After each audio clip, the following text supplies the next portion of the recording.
받아 주소서. 주님을 찬양하오니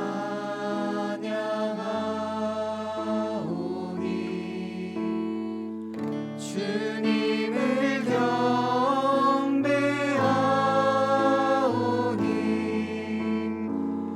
왕이신 예수여 오셔서 좌정하사 다스리소서.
좌정하사 다스리소서.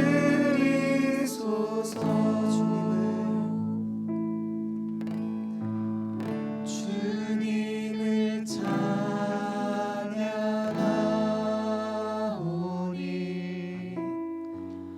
주님을 경배하오니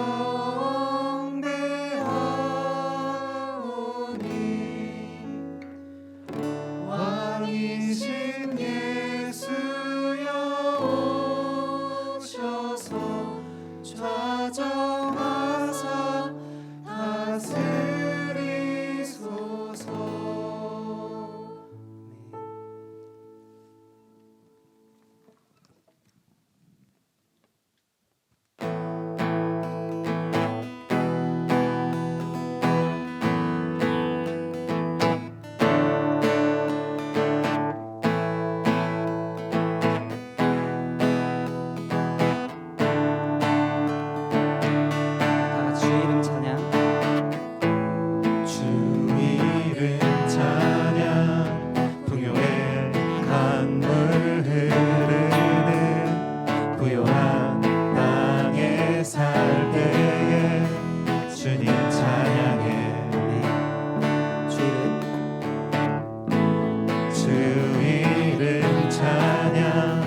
거칠은 광야와 같은 인생길 걸어갈 때도 주님 찬양해.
힘들지라도 주님 찬양해.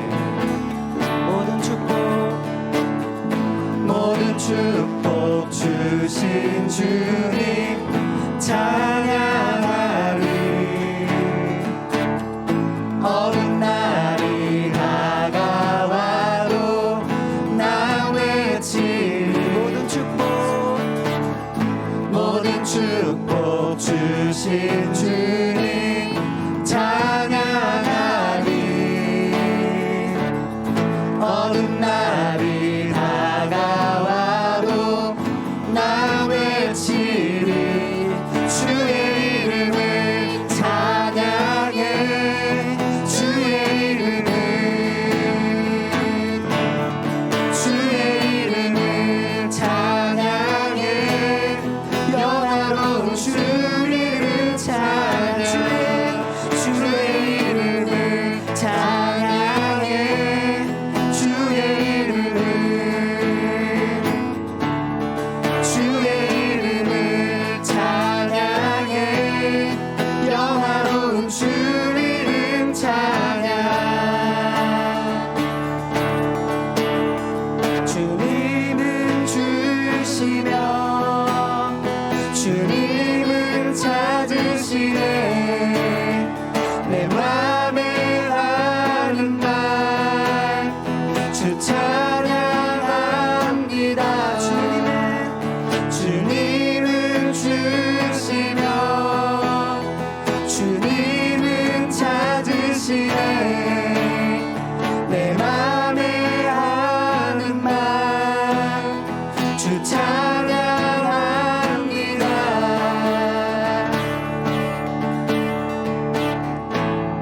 주의 이름을 찬양해. 주의 이름을 주의 이름을 찬양해. 영화로운 주 이름 찬양. 주의 이름을 찬양해. 주의 이름을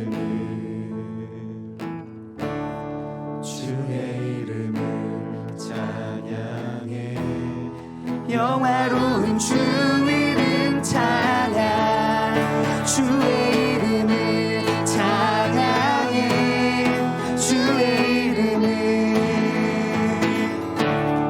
주의 이름을 찬양해.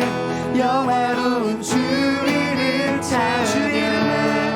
주의 이름을 찬양해. 주의 이름을 찬양해. 영화로운 주 이름 찬양. 주님은 주시며 주님은 찾으시네. 내 맘에 하는 말 주 찬양합니다. 주님은 주시며 주님은 찾으시네. 내 맘에 하는 말 주 찬양합니다.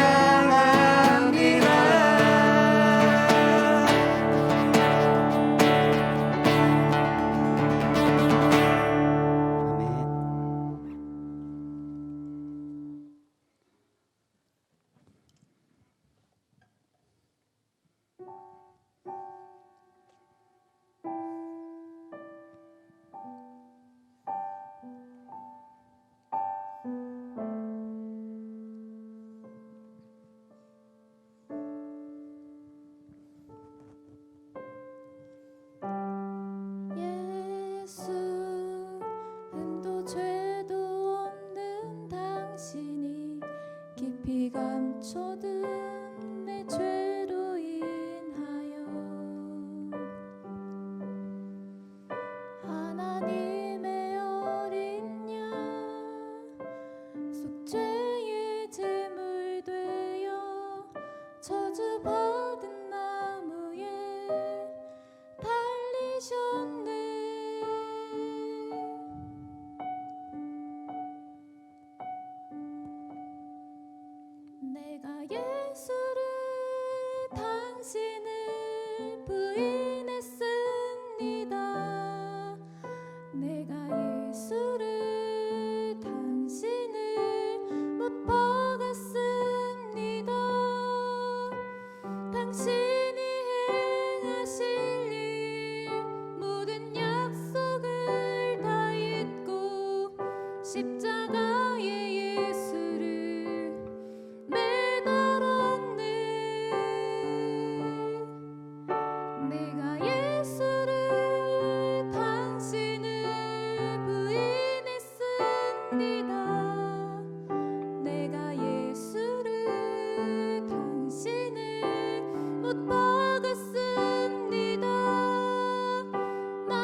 속죄의 제물 되어 저주받은 나무에 달리셨네.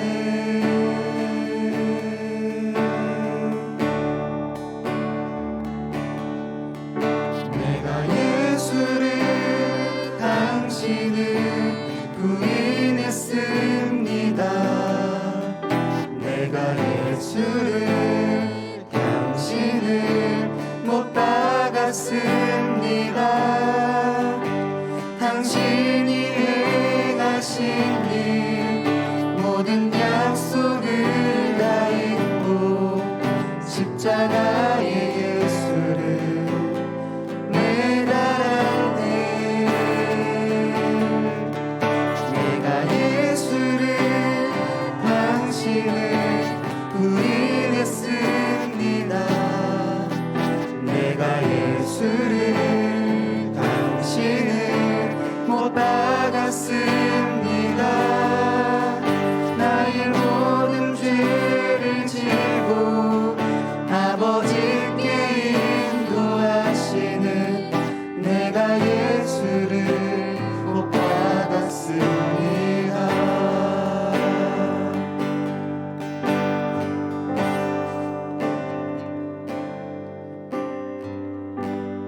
예수 참 사랑과 평화의 주님, 소망 없이 멀어진 우리를 하나님과 온전히 화목케 하기 위해 십자가로 맡긴 나 허무셨네.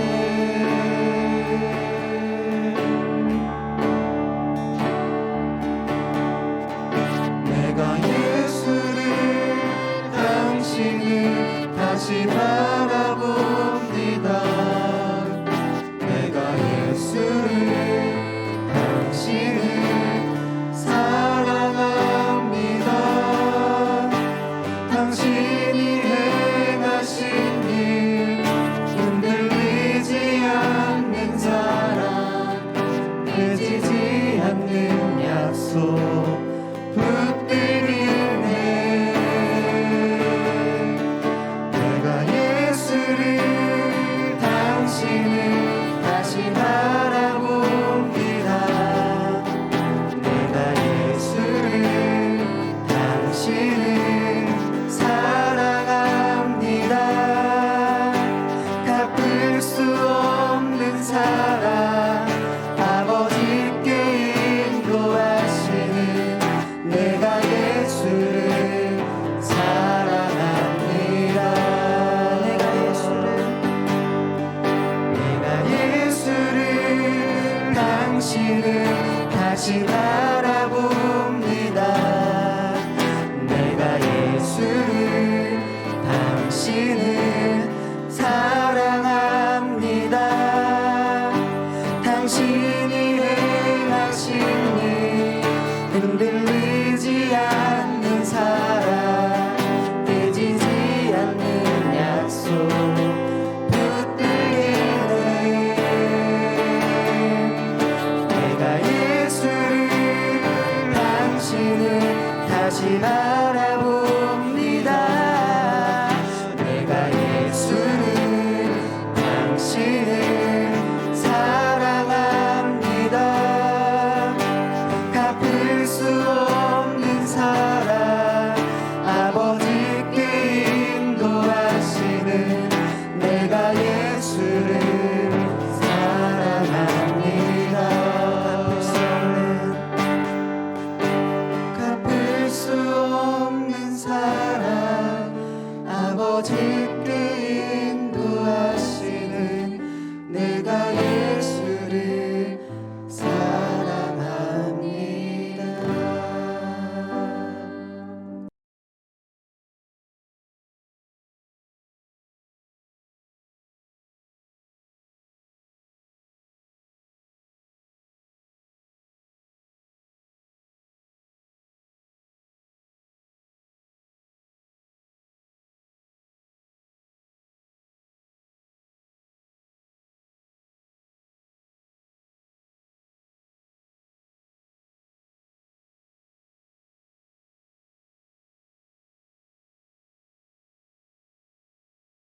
제가 8살 때 자전거를 타고 싶었어요.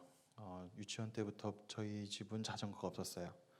근데 저에게는 없었는데 교회 형이 자전거를 타고 다녔던 게 아직도 기억나요. 그 하늘색 그 자전거를 너무나 타고 싶었는데 어느 날 학교에서 집에 오는데 교회 담벼락, 저희 집이 교회 옆에 있었거든요.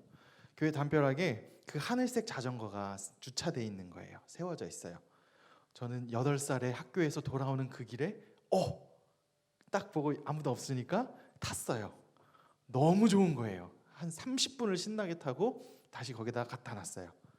다음 날 학교를 갔다 오는데 또 있는 거예요. 너무 좋아서 또 30분, 그 다음 날은 1시간 타고 제가 평소에 가고 싶었던 곳까지 막 멀리까지 자전거를 탄 적이 있었어요.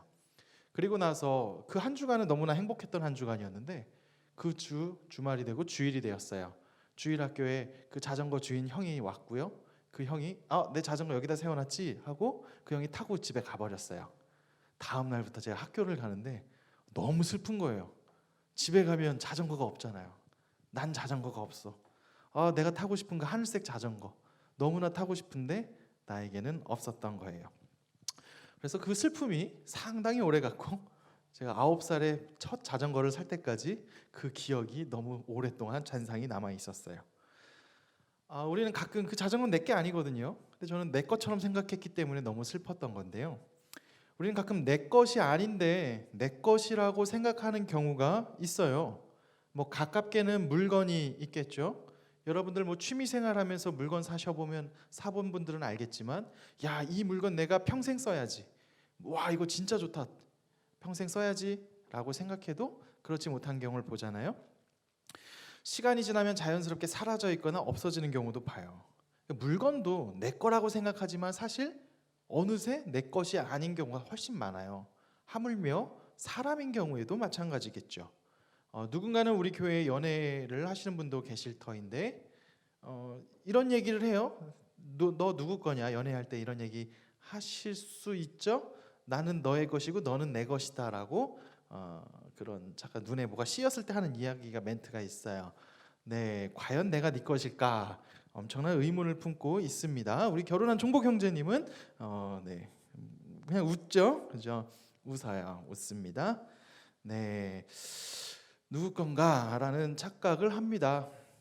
오늘 예수님이 누가복음서에서 얘기하실 때 이 소유권에 대한 이야기를 해요. 누구 건가에 대한 이야기를 비유로 말씀하고 있습니다.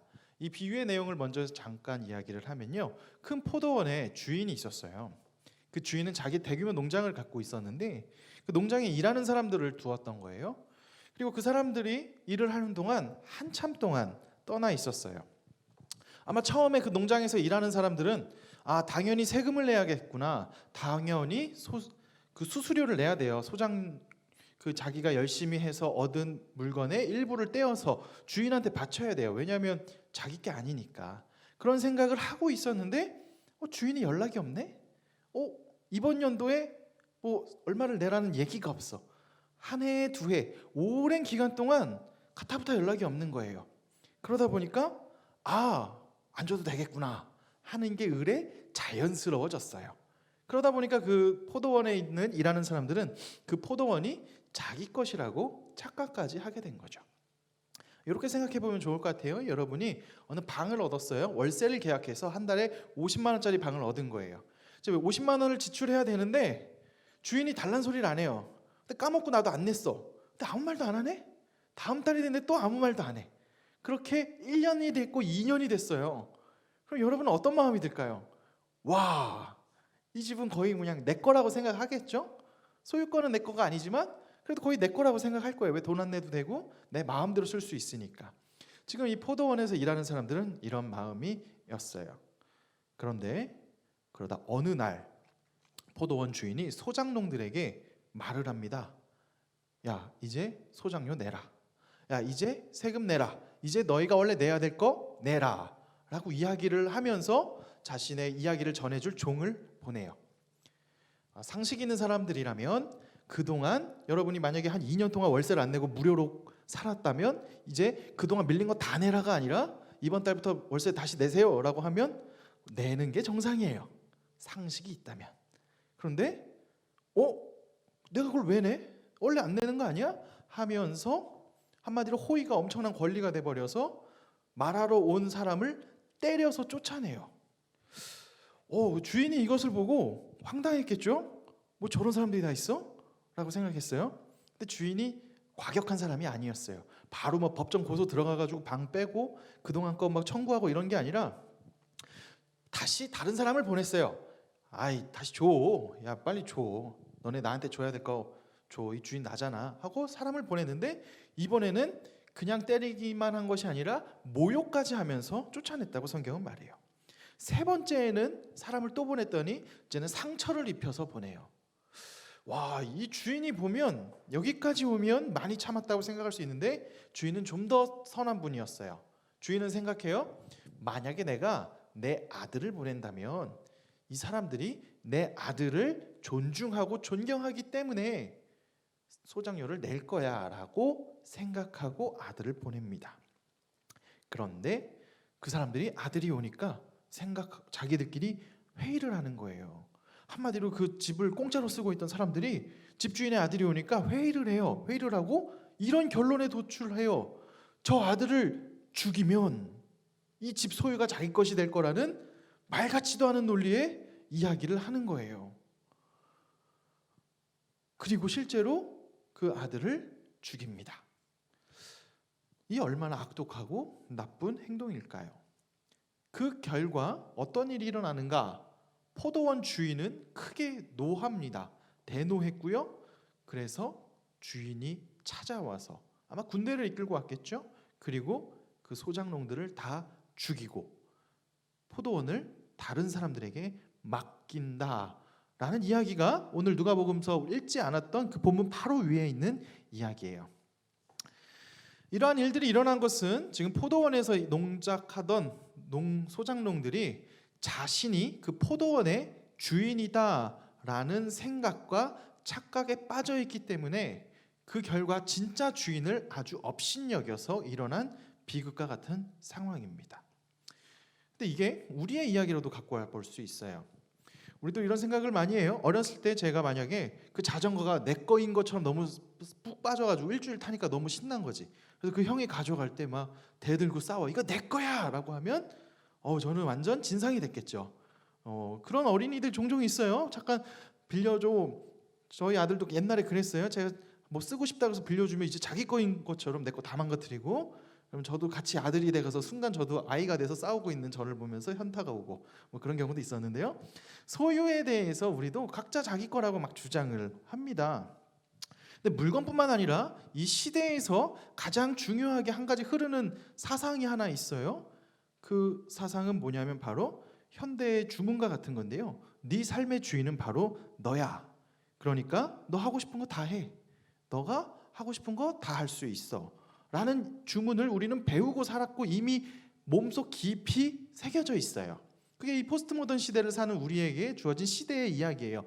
그러니까 내 삶의 소유는 내 거다라는 전제점이 우리 마음속에 있어요. 그러다 보니까 개인의 취향이 되게 존중돼요. 나쁘다고 말할 수 없어요. 이것이 그러니까 우리 이 개인의 취향이 존중되다 보니까 내게 남에게 피해만 주지 않는다면 나 하고 싶은 거 다 하면 돼. 그게 무슨 상관이야? 너랑 무슨 상관이야? 라고 하고 쿨하다고 표현하기도 하죠.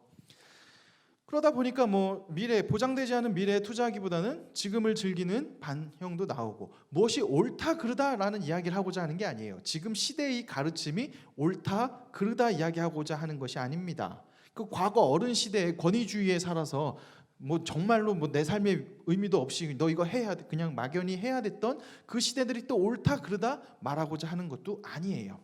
다만 지금 저와 여러분들이 살고 있는 이 시대에서 말하고 있는 것 한 가지가 바로 내 삶의 주인은 너다라고 말하죠. 당장에 디즈니에 나오는 영화만 봐도 그래요. 디즈니 만화에만 나와도 이제 각성하죠. 예전에는 주인공들이 항상 누군가의 도움을 받았는데 지금은 본인이 각성하고 본인이 때려치거나 본인이 뭘 해요. 그래서 그 아이들에게 메시지를 줘요. 너의 삶의 주인은 너야. 그러니까 너 하고 싶은 거 다 해. 너 하고 싶은 거 꿈꾸고 나가면 다 할 수 있어. 정말 꿈과 낭만에 있는 디즈니 메시지가 있죠. 그 가치관을 우리가 살아가요. 예전에 겨울왕국이 개봉했을 때 수많은 청년들이 프로필 사진이 겨울왕국에 있는 멘트를 한 것을 보고 인상 깊었어요. 애들 보라고 한 것이 청년들이 감동을 받는구나. 네, 맞아요. 근데 이 시대의 가르침, 내 인생의 주인은 너다, 너의 인생의 주인이 너니까 열심히 네 하고 싶은 거고 사세요라는 질문에 한 가지 우리는 물어볼 수 있어요. 과연 사람이 스스로 자신의 삶을 온전히 책임질 수 있는가라는 질문을 하지 않을 수 없어요. 내 삶의 주인이 내가 과연 될 수 있는가라는 질문이에요. 되게 본질적인 질문이에요. 이 세상에 그 얘기는 하지 않아요. 그냥 너의 삶의 주인은 너다라고만 말하지 너가 할 수 있는가 없는가는 말하지 않아요.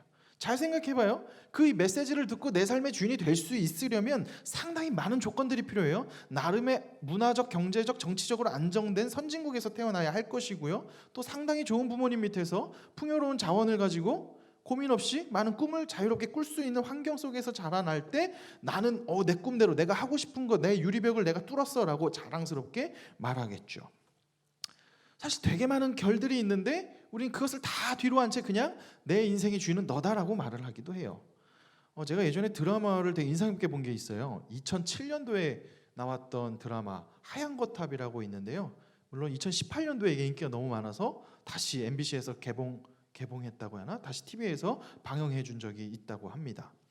이 드라마가 왜 신기하고 재밌었냐면 일단 제가 좋아하는 배우가 나오기도 했는데 막 병원에서 초엘리트가 있어요. 초엘리트였어요. 막 그래서 둘이 권력을 잡기 위해서 엄청 다투고 싸우고 올라가고 그래서 막 병원에서 일어난 사건 사고에서 법정 공방 가고 뭐 하는 사건으로 쭉 올라가다가 마지막 직전에 갑자기 그 주인공이 암이 걸린 게 발견돼요. 그리고 다음 회에 투병하다 그냥 죽고 끝나요. 그 드라마를 보면서 되게 인상 깊었어요.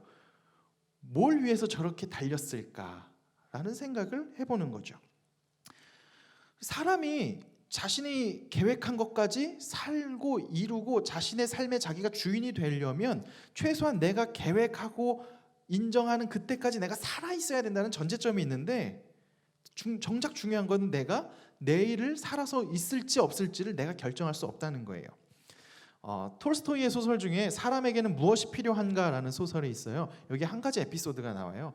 그 구두장이에게 한 귀족이 찾아옵니다. 귀족이 하인을 시켜서 막 명령을 해요. 이 가죽은 아주 좋은 가죽이니까 이 가죽으로 내가 10년 동안 신어도 헤어지지 않을 멋진 장화를 만들어라 라고 명령을 해요. 그래서 멋진 장화를 만들면 내가 너에게 엄청난 상금을 주고 그렇지 못하면 너를 엄벌에 처하겠다 명령을 하고 떠나요. 그랬는데 다시 얼마 시간이 지나지 않아서 그 귀족의 하인이 헐레벌떡 오더니 그 장화를 이제 슬리퍼로 만들어 달라고 하는 거예요. 그 슬리퍼로 만들어 달라는 이유는 죽은 사람에게 슬리퍼를 신기거든요. 그 귀족이 그렇게 엄벌을 하고 선포를 하고 집에 가는 길에 도착하자마자 급사했다는 거예요. 심장병으로 갑자기 급사했다는 내용을 말하고 있어요. 그러면서 그 소설에서는 이런 이야기를 해요. 사람에게는 자기가 10년 뒤를 계획한다 할지라도 당장 오늘 내일을 내가 볼 수 있는 능력이 없다. 당장 내일 내가 살아있는지 없는지를 아는 능력이 없다는 거예요. 즉 그런 우리 오늘의 삶, 내일의 삶을 내가 인정할 수 있는 존재가 아닌 우리가 내 삶의 주인이 나다라고 말하는 것은 되게 아이러니하고 한계가 있다는 거죠. 우리의 삶에 그래서 성경은 진짜 주인이 있다라고 말을 해요. 내 삶의 주인은 너가 아니야. 네 삶의 주인은 너가 아니야. 너 삶의 주인은 하나님이야 라고 말을 하면 우리는 발끈합니다. 내 삶의 주인이 왜 뭔 신이야. 무슨 내 삶의 주인. 내 삶의 주인은 나지. 내가 다 할 수 있는데 라고 발끈합니다. 왜? 우리는 계속 그런 가치관을 받고 살기 때문이죠. 그런 우리가 오늘 성경에 나온 포도원의 소작농과 크게 다르지 않은 것을 보게 됩니다. 다시 성경의 이야기로 좀 돌아가 볼게요. 그 포도원 주인이 소작농들에게 소작료를 받으러 왔을 때 나타난 반응, 내가 왜 당신이 주인 행세해 실제 주인이 찾아왔음에도 불구하고 했던 그 반응은 우리가 하는 반응과 크게 다르지 않은 것이죠. 왜냐하면 소작농들은 지금 주인이 온다는 사실을 까마득하게 잊고 있었고, 그리고 문제는 주인이 돌아왔다는 거예요. 주인이 안 올 거라고 확신했기 때문에 아들까지 죽이고 더 욕심의 끝으로 갔는데 그 결과 후에 주인이 돌아왔고 자신들을 심판했다는 거예요. 여기서 참 그들이 놓쳤던 거는 주인이 돌아온다는 사실을 놓쳤고요. 그래서 그 결과 비극을 맞이했던 거죠. 주인이 안 돌아올 거라는 확신이 있었기 때문에 그들은 주인을 우습게 여겼고 아무것도 아닌 존재로 보았고, 그래서 더 자기 욕심에 불을 지르며 인생을 달아여갔던 건데요. 그 이야기가 우리의 이야기와 다르지 않다는 겁니다. 성경은 히브리서에 이런 표현을 합니다. 한 번 죽는 것은 사람에게 정해진 것이요 그 후에는 심판이 있으리니 라고 말해요. 우리는 영원히 살 것처럼 이야기를 합니다. 그리고 이 시대는 심판을 말하지 않고, 저도 심판이란 이야기가 나에게도 듣기 좋은 얘기는 아니에요. 저도 말하기 싫고 이 본문 괜히 택했다는 얘기를 일주일 내내 생각했어요. 네. 근데 어쨌든 성경은 계속 말을 해요. 우리의 삶은 끝나고 그 이후에는 하나님의 심판이 있다라는 거예요. 특별히 청년들에게 전도서 11장 9절에 이런 표현을 해요. 이 말씀 한번 같이 읽어볼까요? 같이 읽을게요. 시작. 청년이여, 내 어린 때를 즐거워하며 내 청년의 날들을 마음에 기뻐하여 마음에 원하는 길들과 내 눈이 보는 대로 행하라. 그러나 하나님이 이 모든 일로 말미암아 너를 심판하실 줄 알라. 아멘. 청년의 때에는 죽음을 생각하는 게 더 어렵습니다.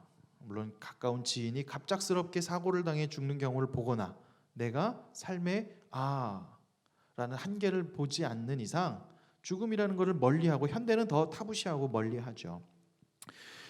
그래서 성경에도 우리에게 이야기를 해요. 그게 청년의 특징이기 때문에 도전도 하고 진취적으로 나가잖아요. 그런 청년들한테 이야기하는 거예요. 너 하고 싶은 거 다 해. 그래. 마치 네 삶의 주인이 너인 것처럼 하고 싶은 거 다 해. 눈에 보고 즐거운 거, 마음이 시키는 거 그거 해. 뭐 예를 들어 내가 전공이 뭐 다른 전공을 했는데 다른 회사 다른 것을 취업하고 싶어요. 뭐 내 전공은 뭐 문학이었는데 갑자기 카페를 하고 싶어. 하세요. 하고 싶은 거, 마음이 하고 싶은 거 하세요. 뭐 연애를 하는데 막 자매님이 너무 아름답고 형제님이 너무 막 눈에 보기 좋아. 연애하고 싶어. 하세요. 네 마음대로 하세요라고 성경은 말하고 있어요. 청년의 특징이 그래요. 막 그거 막 나는 악해 이럴 필요 말고 그냥 하세요라고 말을 해요. 그런데 한 가지를 기억하래요. 뭐냐? 하나님께서 그 모든 행동으로 말미암아 너를 심판할 줄을 기억하라라는 거예요.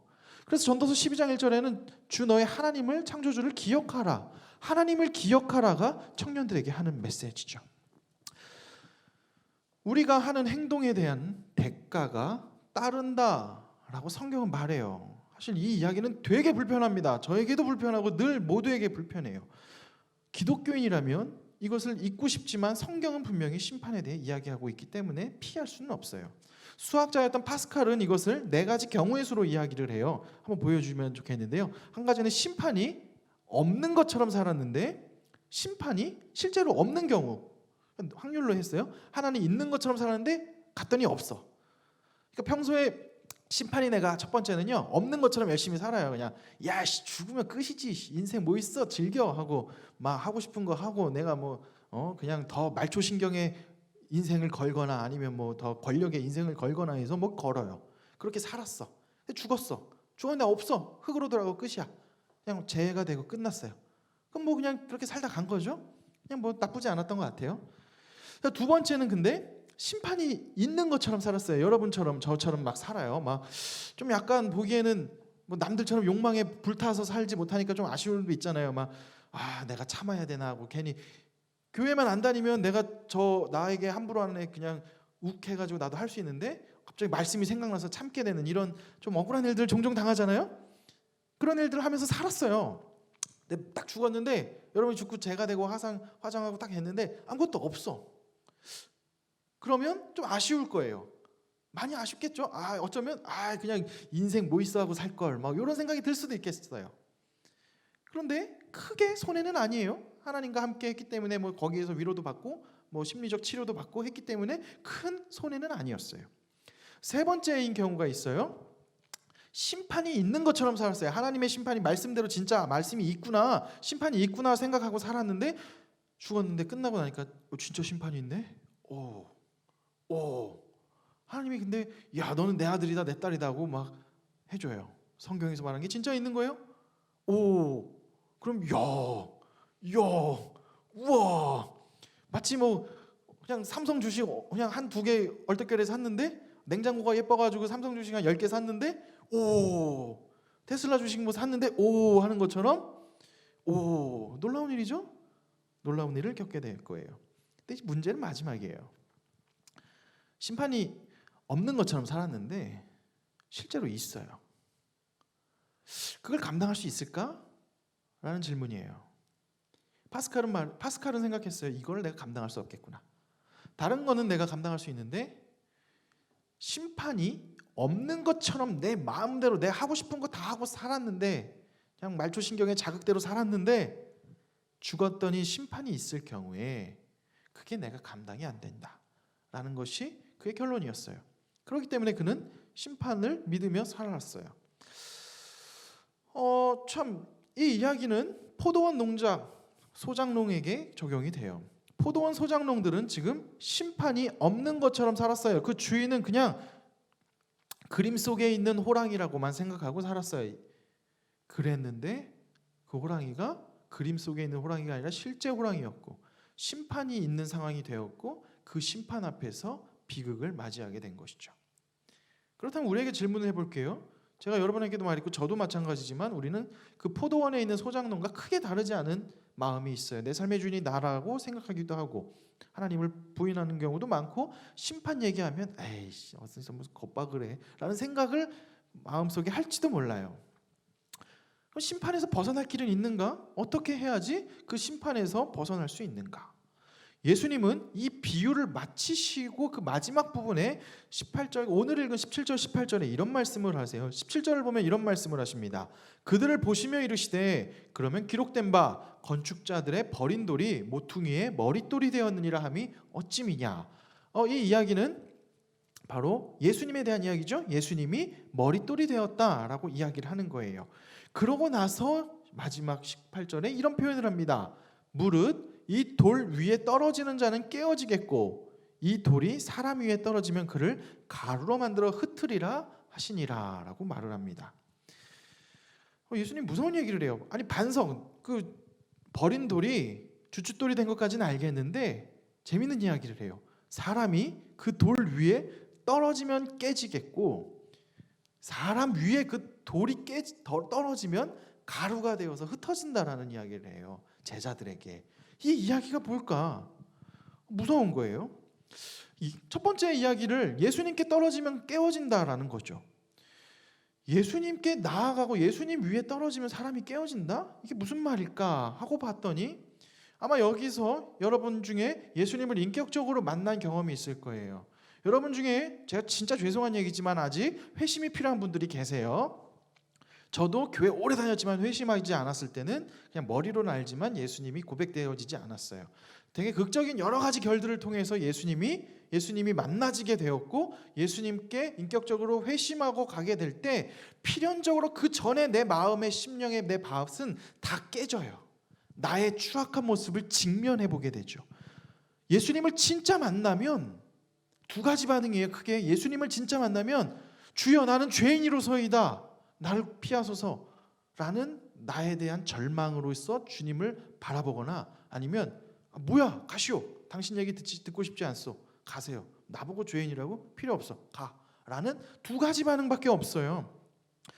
우리가 진짜 예수님을 만나면 내 안에 악독함과 내 안에 교만함과 내 안에 기존에 가지고 있던 사상들 예를 들어 우리에게는 이 시대의 가르침 네 인생의 주인은 너야 네 하고 싶은 거 다 해 네 원하는 거 네 취향 개인의 취향대로 살아 뭘 힘들게 교회에서 공동체 나발 뭐 하고 있어 야 가족들 뭐 일십 하는데 내가 진짜 이걸 왜 하나 생각 들 거예요. 굳이 뭐하러 하냐 내가 이런데 좀 그렇잖아요. 그런데 예수님을 만나면 그 나를 주장했던 모습들이 깨져요. 여러분의 마음이 깨진다는 거예요. 내 인생의 주인이 나라는 전제점이 예수님을 만나면 깨져요. 돈이 나를 구원할 거라는 확신이 주님을 만나니까 깨져요. 스스로 나 정도면 훌륭해라고 생각하는 교만함이 예수님 앞에 떨어지면 내가 깨져요. 스스로 나이스하고 괜찮다고 생각했던 오만함이 주님 앞에 서면 깨진다는 거예요. 그런데 놀랍게 예수님 앞에 떨어져서 깨어진 자들을 예수님은 다시 회복시켜서 그때 비로소 사용하세요. 세상이 줄 수 없는 기쁨과 하나님이 주시는 비전과 소망으로 주님 앞에 깨어진 사람들을 그 제자들을 들어서 사용하셨고 그 역사가 오늘까지 이루어진 거죠. 그런데 여기 전에 예수님의 제자들도 복음 앞에서 계속 숨는 자였다가 결국 주님 앞에 깨어지고 났을 때 당당한 자가 되었고, 스스로 의인이라고 생각하여 예수님 믿는 사람을 박해했던 사울도 주님을 만나서 자신이 철저히 깨졌을 때 복음의 전도자로 스스로 무익한 자라고 생각하며 주님께 헌신하며 살았던 것을 볼 수 있어요. 이게 주님 앞에 나와 깨어진 사람의 모습이에요. 그런데 예수님은 계속 이어서 말을 해요. 그런데 만약에 깨어지지 않고 주님께 내려오지 않아서 깨어지지 않으면 그 돌멩이가 돌이 사람에게 떨어지면 산산조각이 난다라는 것은, 그렇게 거부하고 있다 보면 하나님의 심판이 오고 그 심판이 우리를 가루로 흩으신다라고 이야기하는 겁니다. 주님 앞에 나올 기회를 끝까지 주시며 주님은 기다리십니다. 끝까지 주님께 나아가지 않고 내 인생의 주는 나야, 하나님은 없다라고 선포하며 사는 자에게 하나님의 심판이 올 거다라고 오늘 예수님은 말하고 있는 것이죠. 그럼 이 본문을 우리에게 주는 메시지의 반응은 뭘까요? 우리는 무엇을 해야 될까? 간단합니다. 주 앞에 나아가야 돼요.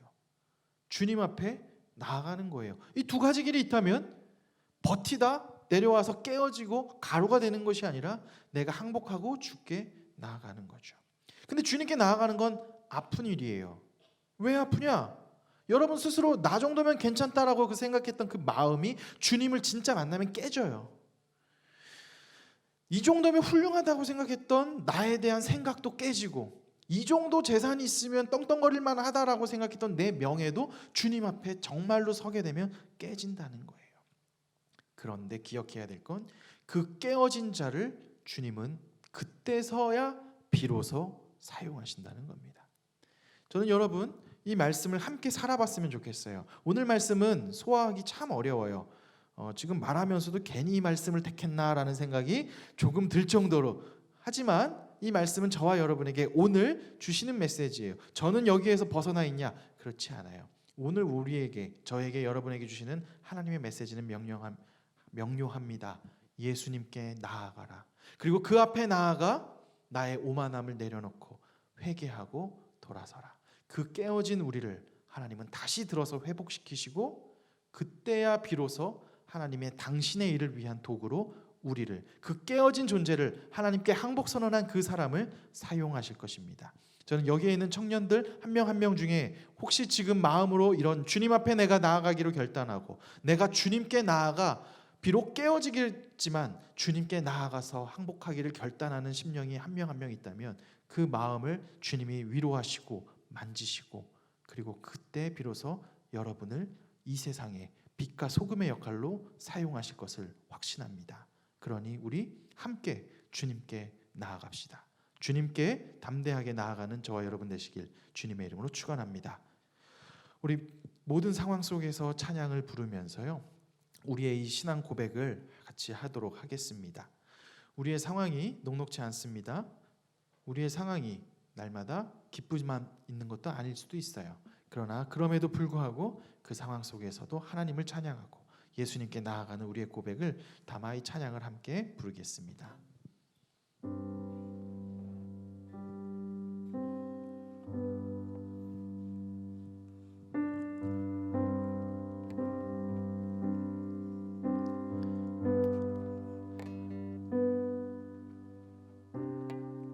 모든 상황 속에서 주를 찬양할지라,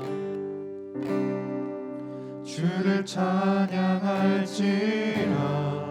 주는 너의 큰 상급, 주는 너의 큰 상급,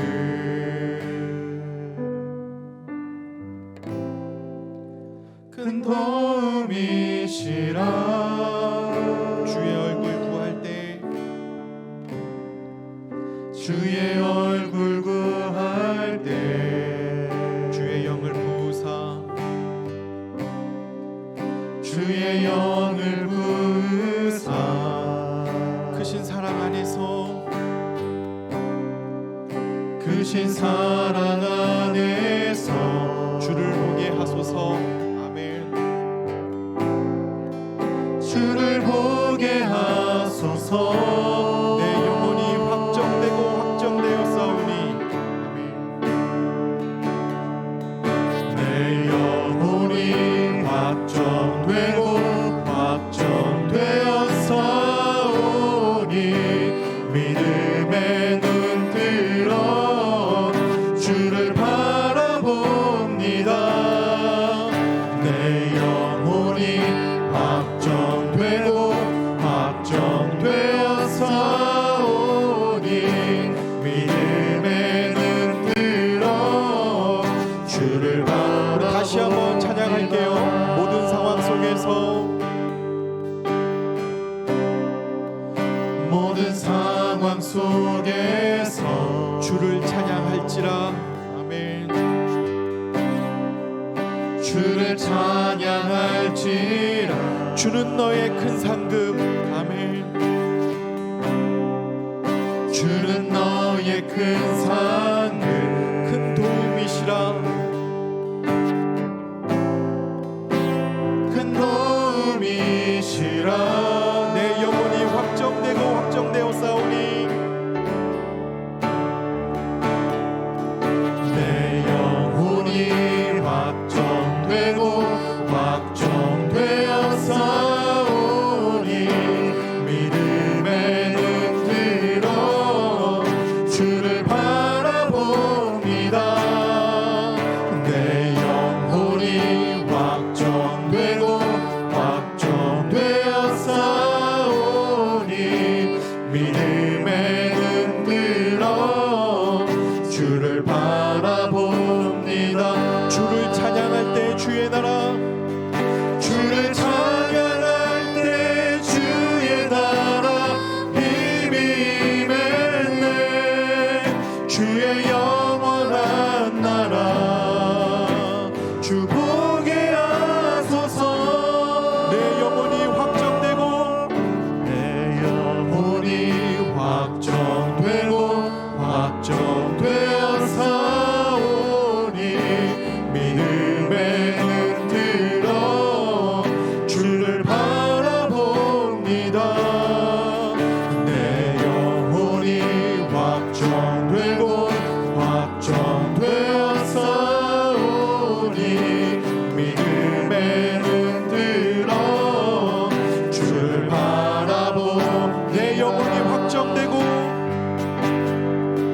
내 영혼이 확정되고 확정되었사오니 믿음의 눈 들어 주를 바라봅니다. 내 영혼이 확정되고 확정되었사오니 믿음의 눈 들어 주를 바라봅니다. 우리 이 시간에 함께 기도할 때는요, 다른 옆에 있는 사람 지금 눈치 볼 것 없이 하나님과 나와의 관계에 있어 내가 주님 앞에 항복하겠습니다.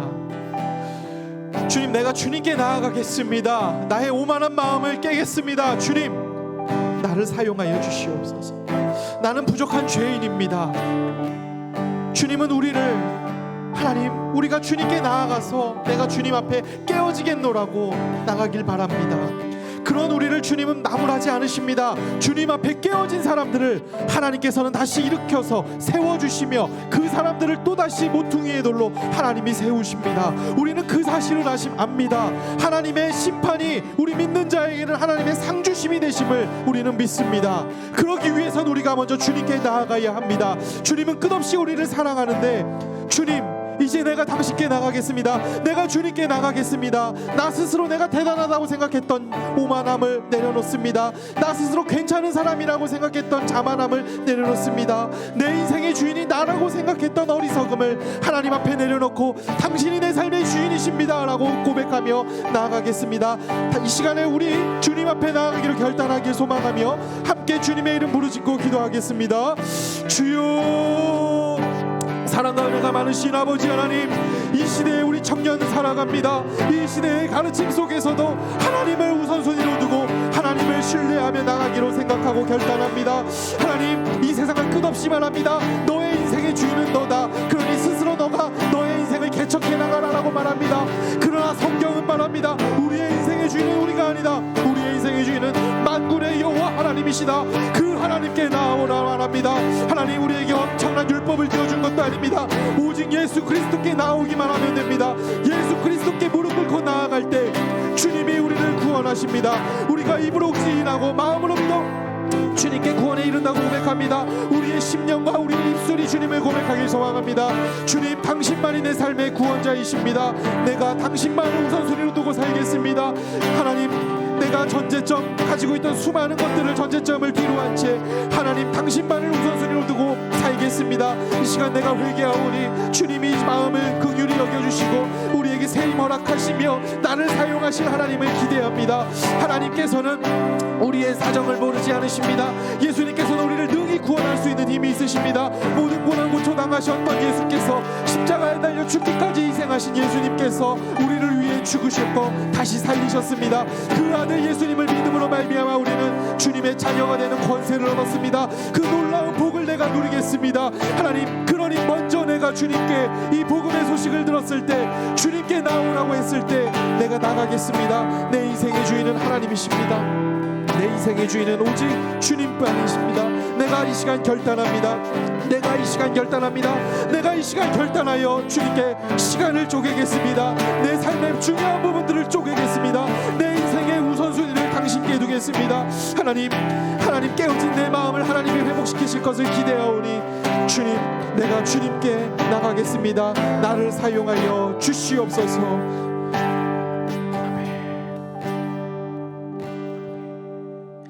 사랑과 은혜가 많으신 아버지 하나님, 감사합니다. 여기에 있는 우리 청년 한 명 한 명의 사정 누구보다 하나님 아십니다. 사실 내 인생의 주인이 나라고 말은 하고 살지만 우리의 상황이 그렇지 못한 형제 또한 있습니다. 또는 어쩌면 인생이 너무 술술 풀려서 하나님을 찾기에는 너무나 행복에 겨운 사람도 있습니다. 그러나 성경은 한결같이 말합니다. 지금의 삶의 끝에는 심판이 있다고. 우리의 삶의 끝에 하나님께서 심판하신다는 이야기를 하고 있습니다. 그 심판을 우리가 어떻게 대비해야 되겠습니까? 주님의 요구는 간단합니다. 나에게 나오라는 겁니다. 주님 앞에 나오라는 겁니다. 주는 그리스도시요 살아계신 하나님의 아들이라고 고백했던 베드로의 고백처럼 우리의 입술의 고백을 듣기를 원하시는 겁니다. 주님, 여기 있는 새벽에 있을 청년들이 예수님을 내 삶의 주인으로 살기로 결단하고 나가길 바랍니다. 오늘의 결단이 비록 내일이 되면 쓰러져고 다시 잊어버릴지도 모릅니다. 그러나 우리의 입술의 고백을 하나님은 귀히 보시고 성령님께서 말할 수 없는 탄식으로 우리를 위해 중보하시며 지금도 함께 하시기에 우리가 작지만 이 시간 결단하고 주님께 나갔사오니 주여, 당신께 우리의 마음에 결단하여 회개하고 나아가기로 결단하는 이 당신의 아들 딸들을 기억하시며 그들을 다시 회복시켜 당신의 도구로, 하나님의 도구로 이 땅에 빛과 소금의 역할을 각자의 자리에서 사용하여 주시옵소서. 이제는 우리 주 예수 그리스도의 은혜와 하나님 아버지의 크신 사랑하심과 성령님의 함께하심이 예수님께 나아가기로 결단하는 이 자리에 있는 모든 형제자매들 머리 위에 지금부터 영원히 함께하시기를 간절히 축원하옵나이다. 아멘.